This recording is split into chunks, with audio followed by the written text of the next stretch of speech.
Hello, good afternoon. We saw your update, Chilwell and Chukwuemeka, both trains. Do they both have a chance for tomorrow? And also, can you just update us on Lavia and anybody else you might have coming back?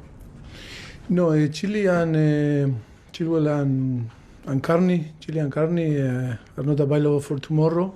We'll see for the next game, Middlesbrough, the semi-final of Fulham. They are doing well. They are training with the group the last few days, and yes, we are so happy with the evolution. Lavia is recovering after his injury. We don't know when he's going to be available again. What's the problem? He was in his quad, no? Quad problem. In his quad, during the game against Palace. And another player that you asked me, or Sanyus? Just anything else you'd like to share? No, at the moment, no. No, player like Benoit is I think is going to be available for the next week. I don't know, another, Jesus help me. Yes, already, I told. I see nothing, nada new. After the Luton game, you said that when the window opens, you'll sit down and you'll talk to your owners and your sporting director about what you might need over the next month. Have you had those discussions, and do you have a bit more clarity about what you're going to be able to do in this window? Yes, not really. We need to sit together like an official meeting. I think we are always, every single day, talking and assessing the squad. I think now it's open the market, and yes, I think it's with some players that we own, like Andrei Santos, that is come back from the loan on Nottingham Forest, player that we need to take some decision. But I think I am happy with the squad that we have.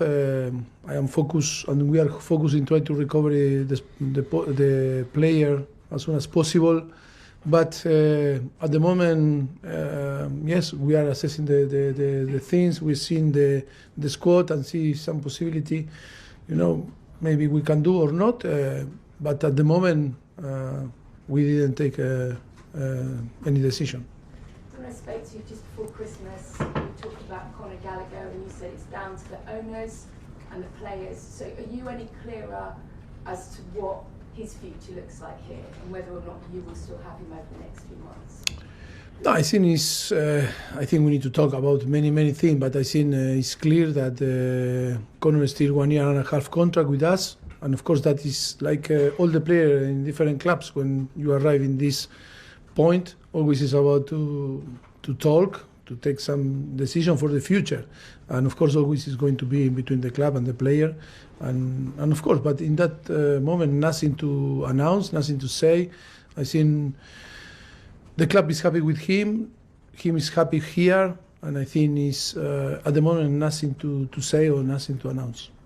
And for you, just finally, we saw you get to the semi-final, and you talked about the galvanising effect of that win against Newcastle. Another cup competition starts tomorrow. How much can you use that to start building this club in the direction you want it to go, and building that team and that team spirit?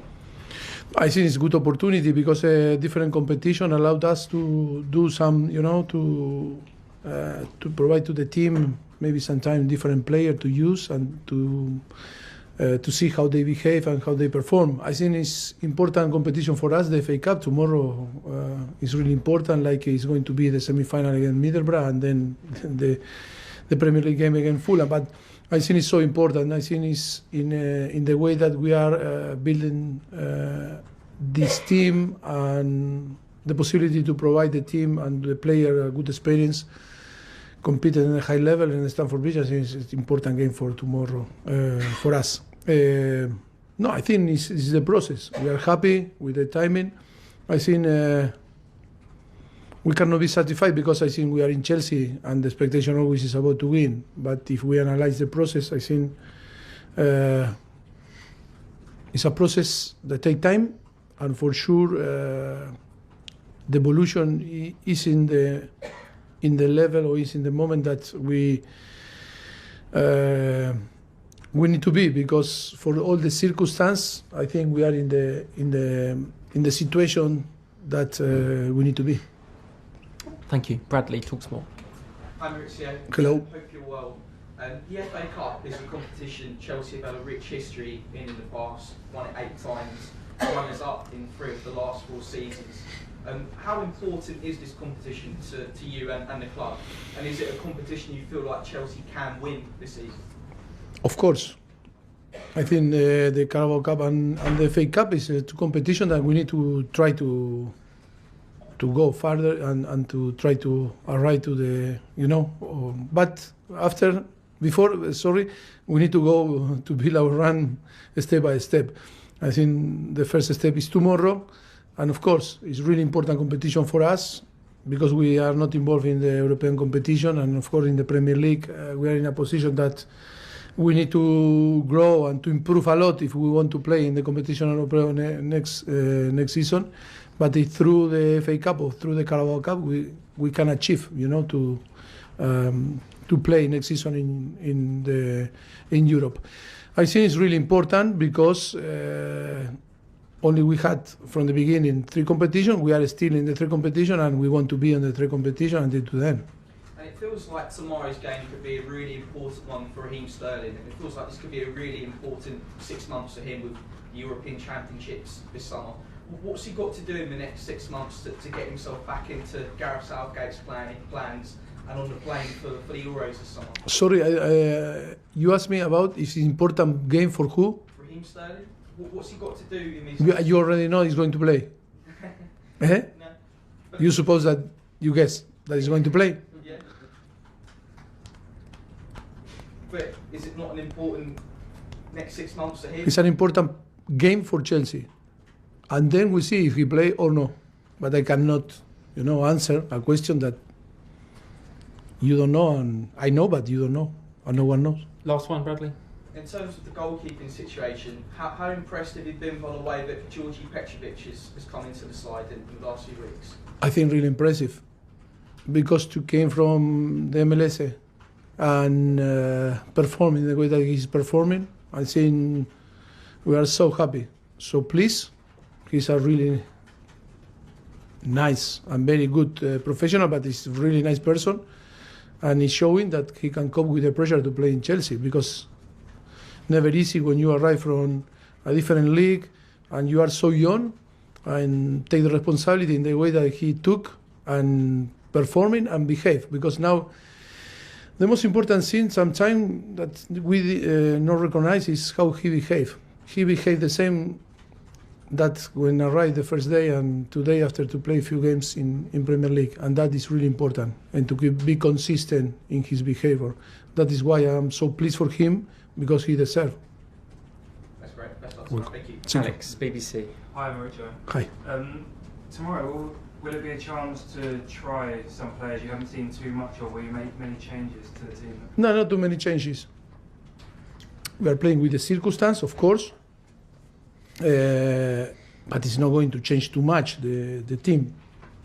I think you will see maybe 1 or twice, maybe players that normally are not in the starting 11.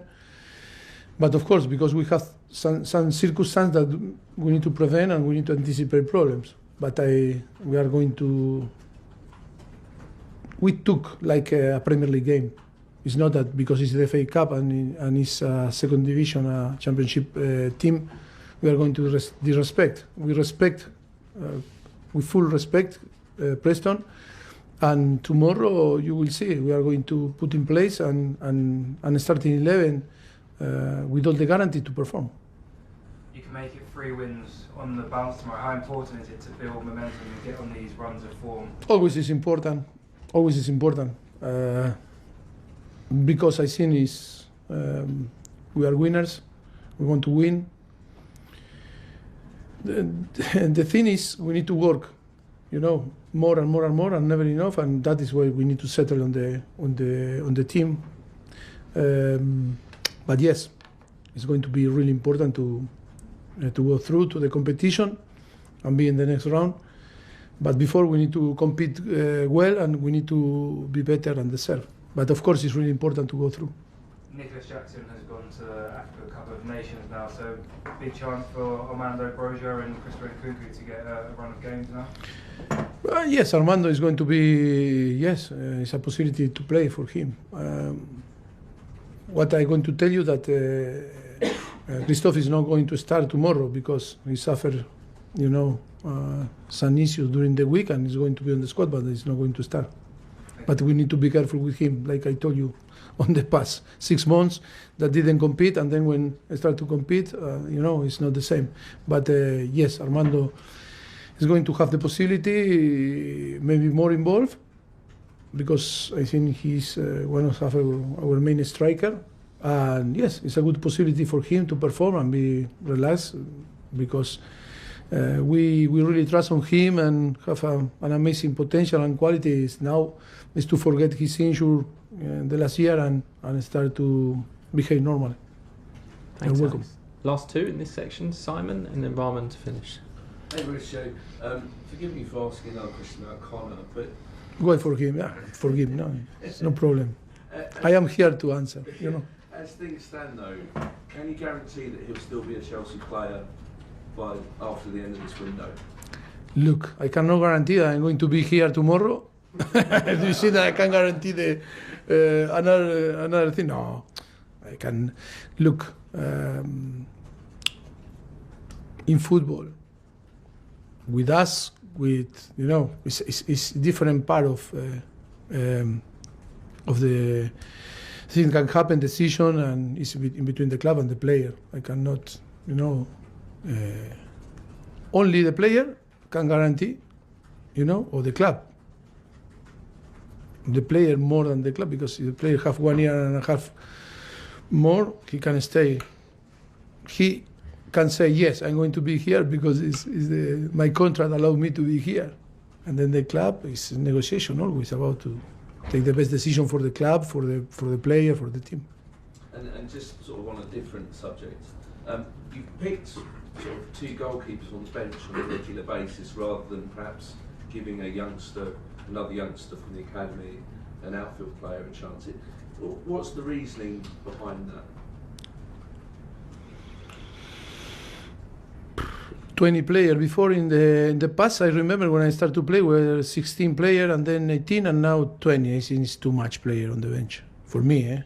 It's easy to manage because you can store player there on the bench, but I think it's too much. We have only 5 changes, 9 players. I think it's to put one more there. I think sometimes because the players need to compete, the young guys, and you need to bring players to the squad to include in the squad if they are going to have the possibility maybe to, like Alfie or like Matos, the possibility to be involved. If not, young player that 1 week and another are not competing, I don't believe that is a positive thing, and that is why, because sometimes I think we prioritize for them to compete rather to be sitting on the bench on the weekend. That is the main reason. Thank you, Simon. Last question in this section, Rahman. Mauricio, Yes. I could ask you about a player you normally don't talk about, Axel Disasi. He's coming and he's playing consistently, sometimes as a centre-back, sometimes as a right-back. How impressed have you been with his adaptation? Because he's just coming to the Premier League. Yes, of course. I think his potential is still, we are waiting for more. I think we are, he has the potential to improve. But it's true that what you are telling me is doing well. It's not easy to arrive to the Premier League and to perform, and then in a team in a process to build a team, and always the defensive player always struggle a little bit more than the offensive, and yes, and then yes, we are happy because he can play central, but also can play helping the team because of the injuries like Reece, James or Malo Gusto to play on the right back. But you know, it's a player that we knew, and it was a little bit unlucky because it's different coaching staff, different coach. Maybe we didn't know that he can play right back, because one day he played when we were in Paris Saint-Germain with Monaco, and he was on the side playing again Mbappé, you know, in Monaco, and we saw he can perform like right back, and say, oh, but you know, unlucky, because you can play central back, yes, but you can play there also, no, but he's a central back, and I think can play in both sides. And yeah, we are so happy because adaptation is really good. Suffer a little bit from the beginning, it's normal, but I think he's a player that can improve and have the potential to improve more. Thank you. Thank Welcome. you. Cameras off, please, at the end of the broadcast.